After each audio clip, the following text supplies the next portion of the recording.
Ibu Guru, kami dari 10 MIPA 5 akan mempresentasikan tentang animasi perkembangan teori atom.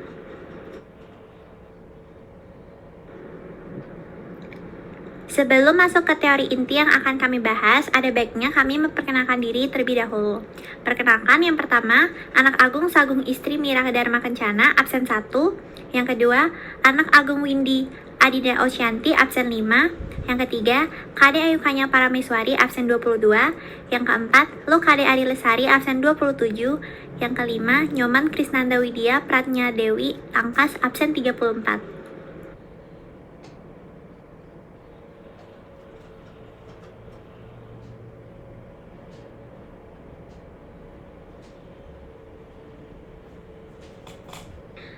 Yang pertama, teori atom Dalton. Digambarkan bulat seperti bola pejal yang dikemukakan oleh John Dalton.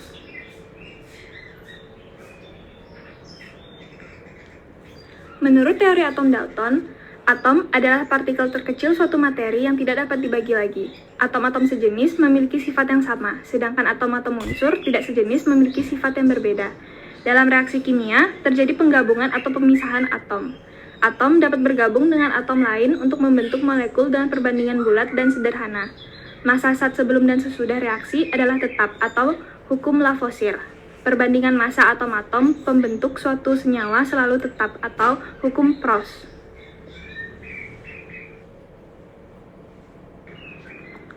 Kelebihan dan kekurangan dari teori atom Dalton. Kelebihannya merupakan teori atom pertama dan dapat menerangkan hukum dasar kimia Lavoisier dan Proust.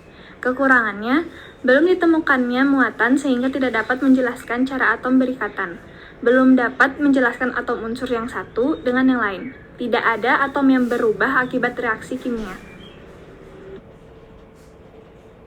Karena masih banyak kelemahan pada teori atom Dalton, maka muncullah teori atom Thomson.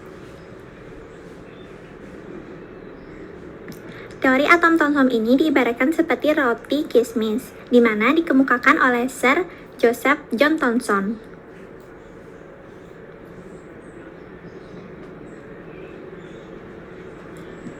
Menurut teori atom Thomson, atom adalah bola pejal padat yang terdiri dari materi bermuatan positif dan di dalamnya tersebar elektron partikel bermuatan negatif, bagaikan kismis dalam roti kismis. Secara keseluruhan, atom bersifat netral, di mana jumlah proton dan jumlah elektronnya sama.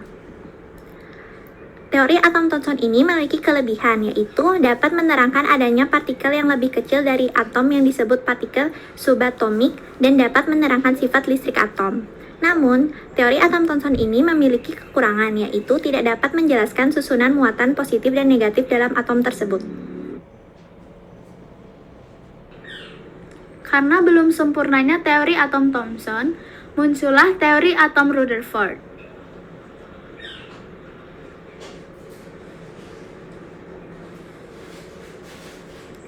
Teori atom Rutherford ini dikemukakan oleh Ernest Rutherford. Teori atom Rutherford menjelaskan bahwa atom terdiri atas inti atom yang bermuatan positif dan dikelilingi elektron yang bermuatan negatif seperti model tata surya. Atom bersifat netral karena jumlah muatan positif sama dengan muatan negatif. Selama mengelilingi inti, terbentuk gaya sentripetal pada elektron. Gaya sentripetal terbentuk akibat adanya gaya tarik-menarik antara elektron dengan gaya inti atom atau gaya Coulomb. Sebagian besar dari atom merupakan permukaan kosong atau hampa. Teori atom Rutherford memiliki kelebihan dan kekurangan. Kelebihan dari teori atom Rutherford adalah yang pertama, teori atom Rutherford dapat menjelaskan peristiwa hamburan Zener alfa pada lempeng emas. Teori atom Rutherford juga dapat membuat hipotesis bahwa atom tersusun dari inti atom dan elektron yang mengelilingi inti. Sedangkan kekurangan dari teori atom Rutherford adalah tidak dapat menjelaskan mengapa elektron tidak jatuh ke dalam inti atom, dan teori ini tidak dapat menjelaskan spektrum atom hidrogen yang bersifat diskret. Karena terdapat kekurangan dari teori atom Rutherford, maka muncullah teori Bohr.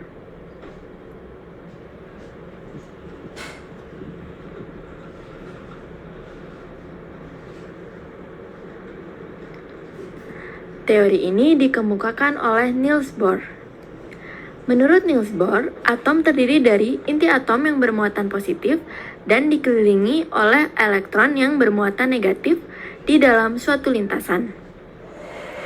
Elektron-elektron yang berputar mengelilingi inti atom berada pada lintasan atau tingkat energi tertentu yang dikenal dengan sebutan kulit elektron. Kulit-kulit tersebut adalah tempat berpindahnya elektron. Elektron bisa berpindah dari satu lintasan ke lintasan yang lain dengan menyerap atau memancarkan energi, sehingga energi elektron atom tidak akan berkurang. Jika berpindah ke lintasan yang lebih tinggi, elektron akan menyerap energi, sedangkan berpindah ke lintasan yang lebih rendah, elektron akan memancarkan energi. Elektron yang bergerak pada lintasannya berada pada keadaan stasioner, artinya elektron tidak memancarkan atau menyerap energi. Kelebihan dan kekurangan dari teori atom Bohr. Kelebihan dari teori atom Bohr adalah kemampuannya untuk melakukan garis-garis dalam spektrum atom hidrogen. Menerangkan bahwa atom terdiri dari beberapa kulit yang merupakan tempat berpindahnya elektron. Mempublikasikan teori kuantum untuk menjawab kesulitan dalam model atom Rutherford. Kekurangan dari teori atom Bohr adalah model atom Bohr juga tidak dapat menjelaskan efek Zeeman, yaitu ketika spektrum atom ditempatkan pada medan magnet. Terjadi penyimpangan untuk atom yang lebih besar dari hidrogen. Karena masih terdapat banyak kekurangan di teori atom Bohr, maka muncullah teori atom mekanika kuantum yang dikemukakan oleh Werner Heisenberg, Erwin Schrödinger, dan Wolfgang Pauli. Teori atom modern atau teori mekanika kuantum merupakan perbaikan dan pengembangan dari teori atom Bohr. Tidak mungkin dapat ditentukan kedudukan dan momentum suatu elektron secara saksama. Yang dapat ditentukan adalah kebolehjadian menemukan elektron pada jarak tertentu dari inti atom, atau prinsip ketidakpastian. Kedudukan dan kecepatan gerakan elektron dalam atom dapat ditemukan dalam ruang tertentu yang disebut orbital. Model atom dengan orbital lintasan elektron ini disebut model atom modern atau model atom mekanika kuantum yang berlaku sampai saat ini. Erwin Schrödinger memecahkan suatu persamaan fungsi gelombang untuk menggambarkan batas kemungkinan ditemukannya elektron dalam 3 dimensi.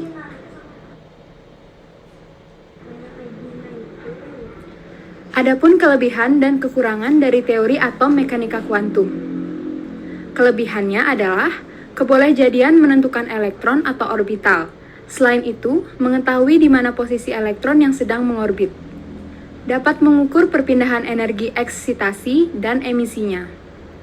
Dapat mengidentifikasi bahwa inti atom terdapat proton dan neutron, kemudian dikelilingi oleh elektron yang berputar pada porosnya atau orbitalnya. Mampu menjelaskan sifat atom dan molekul yang berelektron lebih dari satu. Adapun kekurangan dari teori atom mekanika kuantum, yaitu hanya dapat menerangkan atom-atom yang memiliki elektron tunggal seperti gas hidrogen, tetapi tidak dapat menerangkan spektrum warna dari atom yang memiliki banyak elektron. Sulit diterapkan untuk sistem makroskopis dengan kumpulan atom, misalnya adalah EWAN.